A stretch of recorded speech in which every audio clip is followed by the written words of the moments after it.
परमेश्वर के राज्य में हम रहते हैं, हमारे विरोध में शैतान की शक्तियां जो भी साजिशें बनाएं, वो कोई भी हमारे विरोध में सफल नहीं हो पाएंगे। Hallelujah, hallelujah. तो हम अध्ययन करते आ रहे हैं कि परमेश्वर के राज्य क्या होता है ना? परमेश्वर के राज्य में राज्य कैसे चलता है, परमेश्वर के राज्य में क्या क्या होता है, उसके बारे में हम कहीं हफ्ते से 2 हफ्ते से अध्ययन करके आ रहे हैं। आज जो है हम राज्य का संस्कृति, ठीक है, परमेश्वर के राज्य का संस्कृति क्या है। हमारे भारत देश का संस्कृति है ना, बहुत सारी चीजें हैं, हम बहुत सारे चीज हम इस राज्य में रहते हुए हम पालन करते हैं, लेकिन परमेश्वर के राज्य का भी कोई संस्कृति है, कल्चर है। जैसे परमेश्वर के राज्य के लोग कैसे रहते हैं, है ना? आप एलियन इस दुनिया में आता तो पहचान लेते हैं, नहीं पहचानते क्या? एलियन मतलब दूसरे ग्रह से कोई आ गया, अभी पता नहीं सच में दूसरे ग्रह में कोई है कि नहीं, मतलब कोई भी चीज वो हा तो मनुष्य तो पक्का नहीं है, लेकिन और कोई चीज दूसरे ग्रह से हमारे ग्रह में आ गया, आप पहचान लेंगे?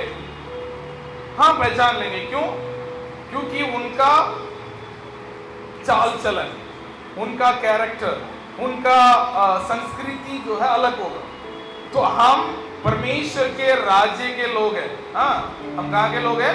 परमेश्वर के राज्य के लोग हैं। हमारे कल्चर, हमारे संस्कृति, हमारे चाल चलन इस दुनिया के संस्कृति से अलग होना चाहिए, ठीक है? तो प्रभु यीशु मसीह क्या प्रचार करते हुए अपने सेवकाई के शुरू किए थे?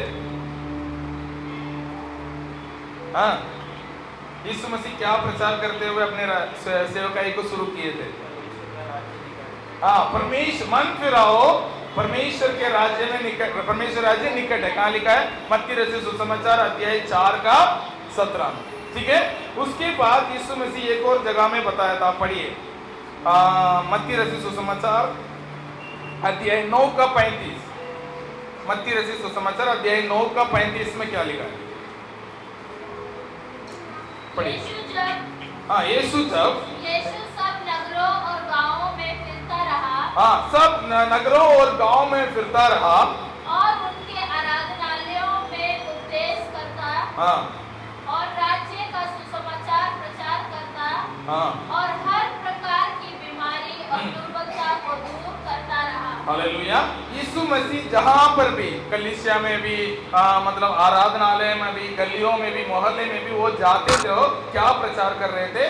परमेश्वर के राज्य का सुसमाचार को प्रचार कर रहे थे। उसके साथ साथ लोगों को चंगाई कर रहे थे और हर बीमारी से, हर तरीके से बीमारी से लोगों को क्या कर रहे थे? परमेश्वर प्रभु यीशु मसीह चंगाई कर रहे थे, ठीक है? एक और वचन पढ़ेंगे, लूका रचित सुसमाचार अध्याय 17 का 20 और 21।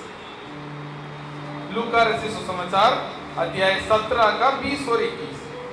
जब फरीसियों ने उससे पूछा कि परमेश्वर का राज्य कब आएगा? हाँ, कब आएगा? तो उसने उनको उत्तर दिया, परमेश्वर का राज्य दृश्य रूप से नहीं आता, और लोग यह ना कहेंगे देखो यहाँ है या वहाँ है, क्योंकि देखो परमेश्वर का राज्य तुम्हारे बीच में है। हालेलुया। पहले परमेश्वर प्रभु यीशु मसीह ने क्या प्रचार किया था? परमेश्वर के राज्य निकट है, इसका मतलब आने वाला है। अभी फारिसी कह रहे हैं भाई आपके राज्य कब आएगा?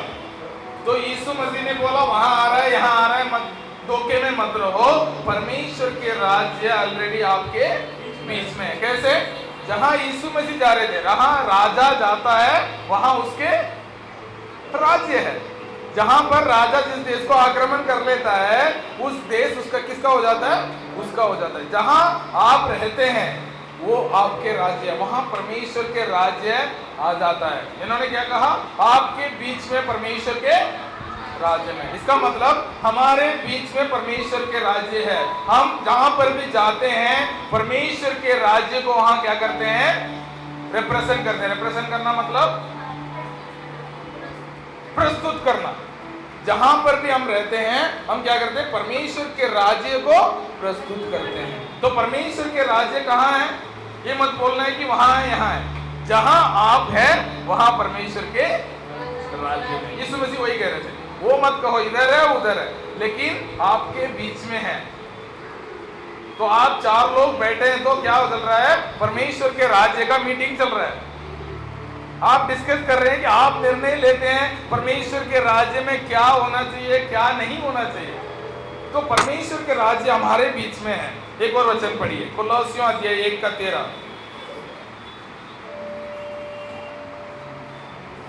कोलोसियों अध्याय 1 का 13। कुछ वचन हम पढ़ेंगे, उसके बाद हम प्रचार में जाएंगे।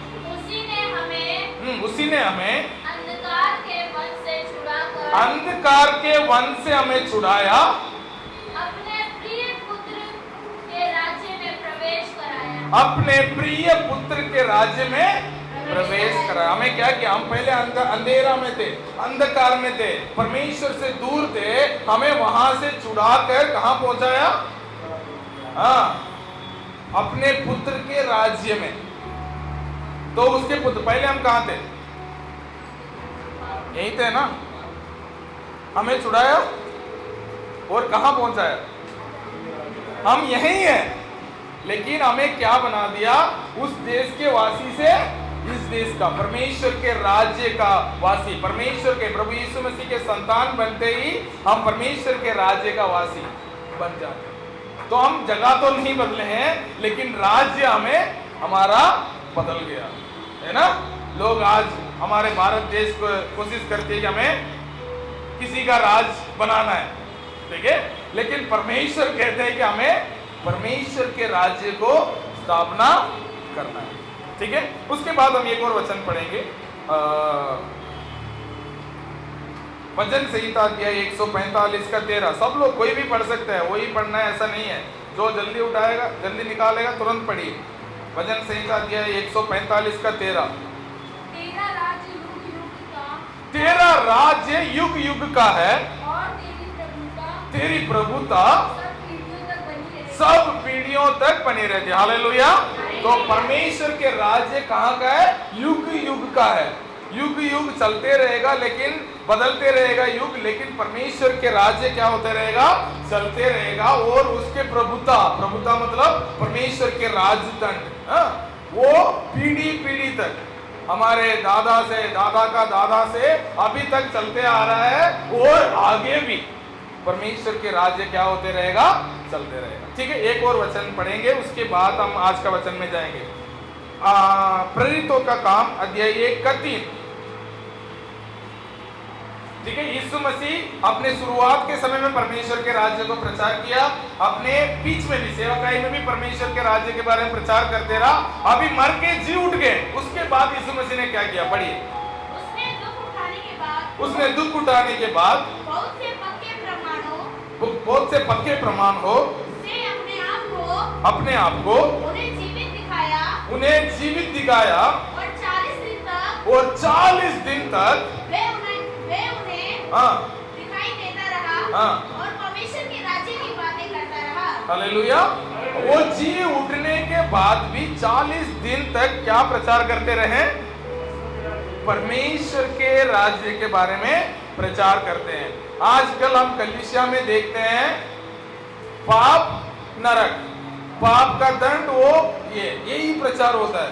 क्या यीशु मसीह ने कभी पाप का दंड और कुछ बातें प्रचार करते? ज्यादातर हम यीशु मसीह का प्रचार क्या था? परमेश्वर के राज्य में। हालेलुया।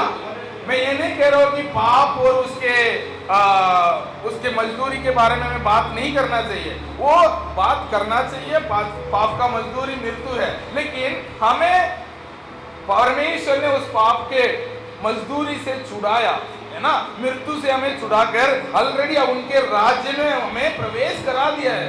अभी रोज हमारा मतलब ये नहीं कि किसी लोगों का रोज का रूटीन यही है, पाप करना है, पश्चाताप करना है, पाप करना है, पश्चाताप करना है। नहीं है, ये नहीं है।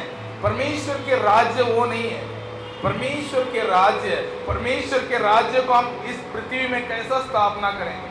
परमेश्वर के राज्य का प्रतिनिधि बनकर इस पृथ्वी में कैसा जिएंगे? यही यीशु मसीह का मकसद था।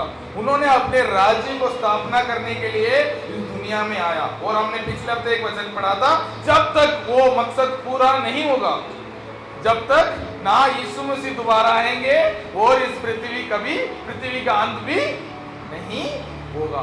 इसलिए हम परमेश्वर के राज्य में उस मकसद को हमें क्या करना चाहिए, पूरा करना चाहिए। ठीक है, आज का वचन ये है, आज हमने बोला था परमेश्वर के राज्य का संस्कृति कैसा होना चाहिए। ठीक है, मत्ती रचित सुसमाचार अध्याय 5 का 3, इसे हम 2-3 हफ्ता अध्ययन करेंगे, लेकिन आज मैं इसको शुरू करके आगे आपका हमारे बीच में आगे बढ़ाऊंगा। आप पढ़िए मत्ती रचित सुसमाचार अध्याय 5 का 3।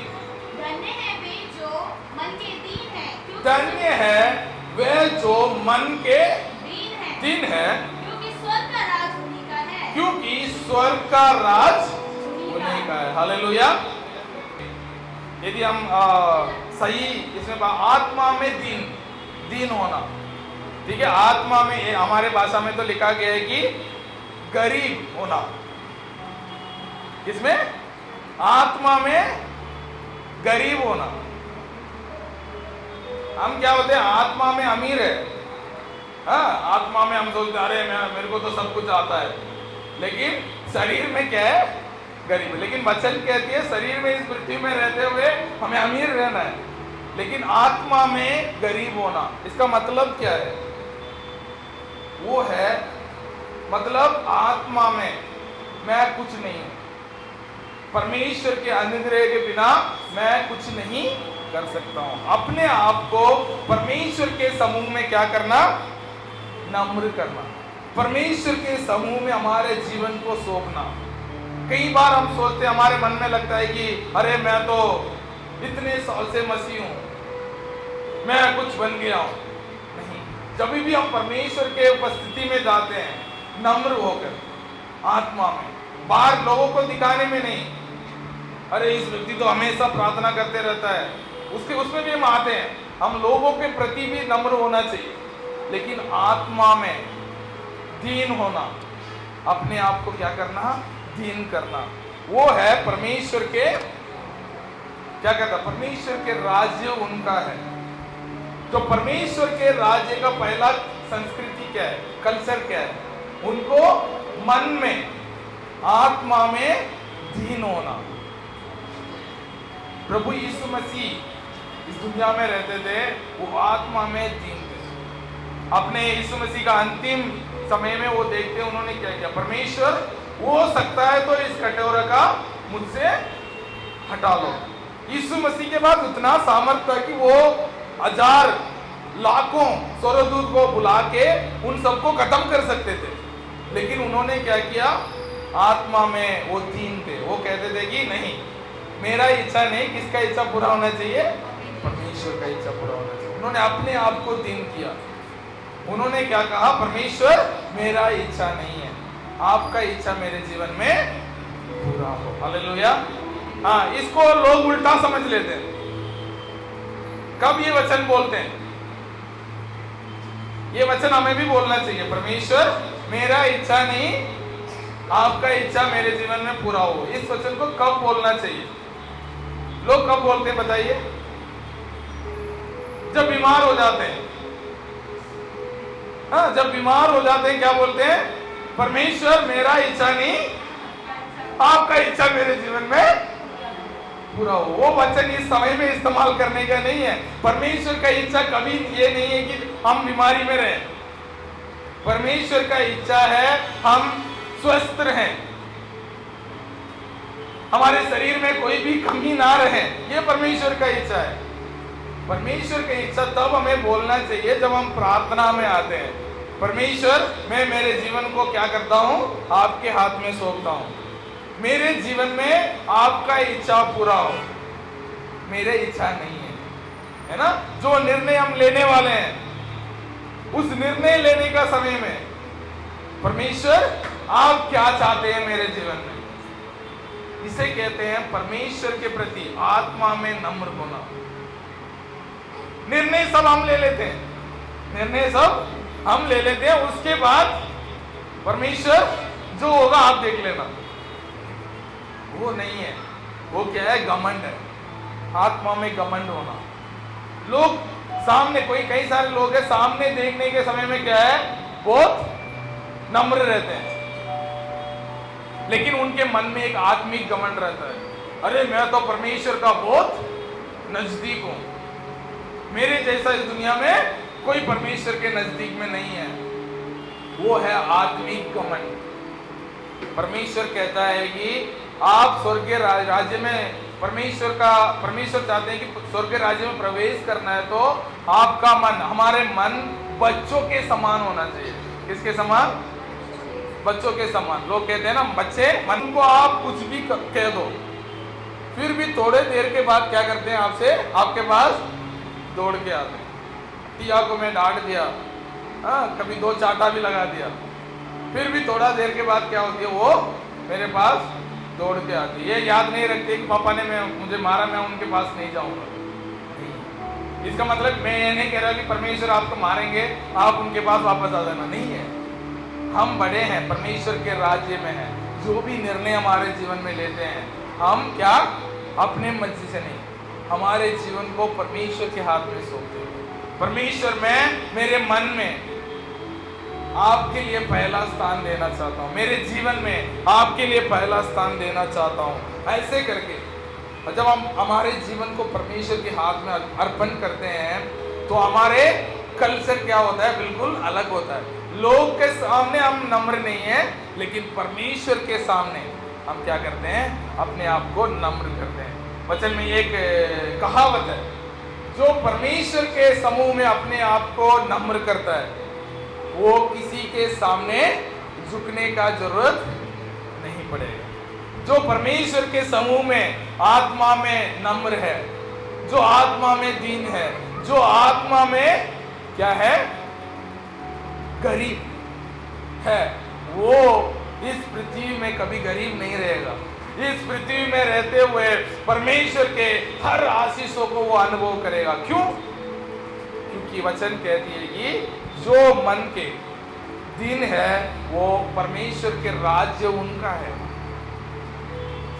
जो वो धन्य है, वो व्यक्ति क्या है, धन्य है। जो हम इस पृथ्वी में रहते हैं, परमेश्वर के राज्य के इस आज्ञाओं को हमें क्या करना चाहिए, पालन करना चाहिए। ठीक है, दूसरा आज्ञा पढ़िए, उसका अगला वचन 5:4।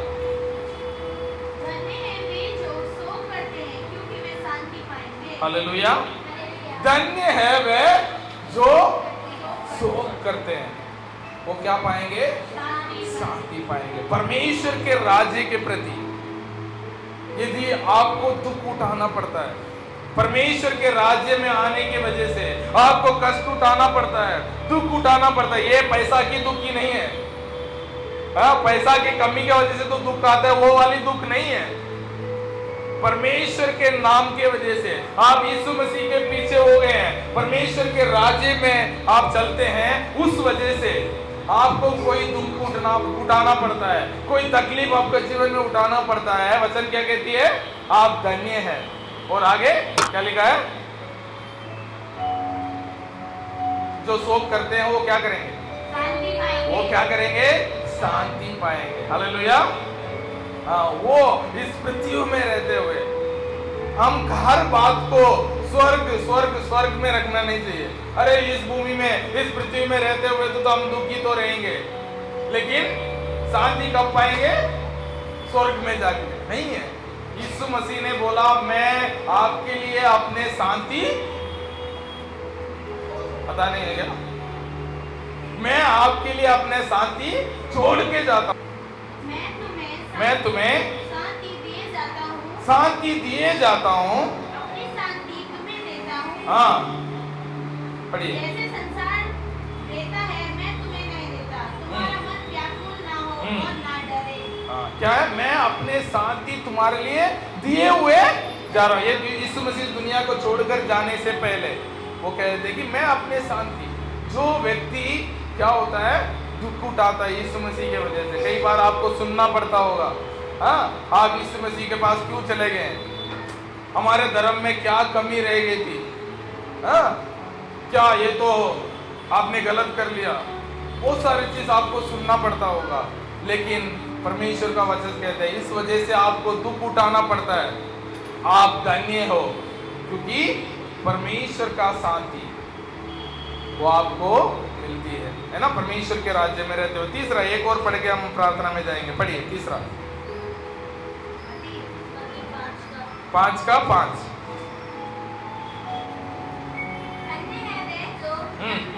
धन्य है वे जो नम्र है, क्योंकि वो पृथ्वी के अधिकारी होंगे। हालेलुया।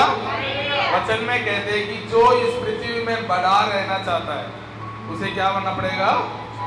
छोटा। हाँ, जो इस पृथ्वी में बड़ा रहना चाहता है उसे क्या करना पड़ेगा? छोटा होना। जो नम्र होता है, लोगों को लगता है ये क्यों नम्र है, लोग कहते होंगे अरे ये तो ऐसे ही है, इसको कुछ भी हम बोल सकते हैं, हाँ, इसको हम टट्टे में उड़ा सकते हैं, इसका मजाक उड़ा सकते हैं, ये तो मसीह लोग हैं, इनको कुछ भी बोलो ये सुनते रहते हैं, इनको चाटा भी मारो ये सह लेते हैं, गाली दो ये सुन लेते हैं। क्या कह रहे हैं मन मन में? हम तो सुनते नहीं हैं। हाँ, ये है परमेश्वर के राज्य का संस्कृति। हाँ, यदि कोई आपको गाली दे उनको वापस गाली ना दे। हाँ, जो आपको एक चाटा मारे उनको वापस चाटा नहीं मारना, ये राज्य का संस्कृति है। इस दुनिया का संस्कृति क्या है? चाटा मारेगा तो चाटा मारो। हाँ, नहीं है। परमेश्वर के राज्य का संस्कृति वो नहीं है। आपको लगता है कि आप लोग मजाक उड़ा, आप लोग का वो लोग मजाक उड़ा सकते हैं, इस राज्य के लोग, वो बोल सकते हैं कि अरे ये तो पागल है, कुछ भी बोलो ये सहते रहता है, हंसते रहता है, चुपचाप चले जाता है। लेकिन परमेश्वर का वचन कहती है वो पृथ्वी का अधिकारी होंगे। जो आपको मजाक उड़ा रहे हैं वो कुछ दिन बाद ऐसा नहीं रहेंगे, लेकिन आप जिस जगह में आपको मजाक उड़ाया गया उस जगह में परमेश्वर आपको क्या करेगा? ऊंचा उठाएगा। ये परमेश्वर का राज्य का संस्कृति है, कल्चर है, ये हमारे आदतों में होना चाहिए। अभी कुछ दिन पहले, शायद 15 अगस्त के दिन रात को, हमारे बूढ़ा गांव में ही है, एक बंदा दारू पी के रात को 11:30 बजे नाच रहा था। हाँ, तो मैं भी उस रास्ता में चल रहा था। हे मास्टर इधर आओ, हे मास्टर इधर आओ, नाचो गाने पे। मैं चुपचाप खड़ा था। पहले तो इंडिया वाले ऐसे गाना चल रहा था, मैं जाते ही गाना बदल गया, यूपी में हम भगवा लहराएंगे, मास्टर नाचो।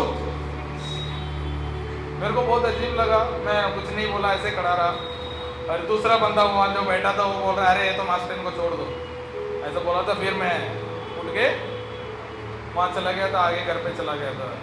मतलब उनको लगता है कि मैं कुछ नहीं बोला, मैं कुछ बोलता तो वो सोचे होंगे वो भी कुछ बोलेंगे, हाँ, फिर आगे बढ़ा सकते हैं, फिर मार सकते हैं, कुछ भी हो सकता है उनका प्लान। लेकिन मैंने कुछ नहीं बोला, वैसे जाके खड़ा हुआ। हाँ, फिर उसके बाद मैं ऐसे ही चला गया। इसका मतलब ये नहीं वो सोच रहे होंगे अरे ये तो क्या कर लेगा, लेकिन मुझे पता है परमेश्वर उस जगह पे है ना, क्योंकि उनको लगता है कि ये तो नम्र है, उनको नम्र थोड़ी पता है, उनको लगता है ये तो बेवकूफ है, इनको हम कुछ भी बोल सकते हैं, ये कुछ जवाब नहीं देते। लेकिन परमेश्वर के राज्य के लोगों का कल्चर यही होना चाहिए, तब पता चलेगी ये व्यक्ति अलग क्यों है। ऐसा जीवन हमें बिताना चाहिए परमेश्वर के प्रति। तो परमेश्वर के सामने तो हमें नम्र होना ही चाहिए, लेकिन लोगों के सामने भी आपको क्या होना पड़ेगा? नम्र होना पड़ेगा। इससे उनको पता चलता है कि ये इस राज्य के लोग नहीं है, ये परमेश्वर के राज्य के लोग हैं। लेकिन आशीष तो है, लोग तो मजाक उड़ाएंगे, लोग तो आपको टट्टे में उड़ा सकते हैं, आपको इज्जत नहीं करेंगे, ऐसा हो सकता है, लेकिन वचन कहती है कि आप धन्य हैं। हालेलुया। और स्वर्ग के इस पृथ्वी के अधिकारी होंगे। ठीक है, इस पृथ्वी के अधिकारी हम होंगे। कैसे होंगे वो आने वाले समय में हम अध्ययन करते रहेंगे, हम परमेश्वर के राज्य के बारे में और सीखेंगे, इस पृथ्वी में हम कैसे राज करेंगे वो सब हम सीखेंगे। लेकिन आज इस 3 बात को याद रखिएगा, परमेश्वर के उपस्थिति में हमें क्या बन के जाना है? दीन बन के। कोई भी हमारे आत्मिक घमंड नहीं होना चाहिए। मैंने 40 दिन उपवास किया तो मैं बड़ा हूँ, इतना साल से मैं मसीह हूँ, मैं बड़ा नहीं है। आप जब कभी परमेश्वर के उपस्थिति जाते हैं एक बेटा बनकर, ये मेरे पिता है। कोई भी बेटा अपने, कोई भी अच्छा बेटा, बेटा तो होते हैं घमंड, लेकिन कोई भी अच्छा बेटा अपने पिता के सामने घमंडी के साथ नहीं जाता। वो क्या करता? नम्र होकर जाता है। तो परमेश्वर के प्रति उस नम्रता के साथ, आत्मा में, मन में नम्रता के साथ, एक्टिंग करते हुए तो ऐसे तो जा सकते हैं, लेकिन मन में नम्रता के साथ परमेश्वर के उपस्थिति में जाना है। दूसरी बात, यदि आप परमेश्वर के प्रति वजह से आपको दुख उठाना पड़े, आप धन्य हैं। परमेश्वर के शांति आपके साथ हमेशा बने रहेगी। तीसरी बात, हमें क्या होना चाहिए? नम्र होना चाहिए। नम्र होंगे, हम इस पृथ्वी में अधिकारी होंगे। लोग हमें मजाक उड़ा सकते हैं, लेकिन हम क्या होंगे? इस पृथ्वी में राज करेंगे। हालेलुया। सिर के मांदा हो, धधकती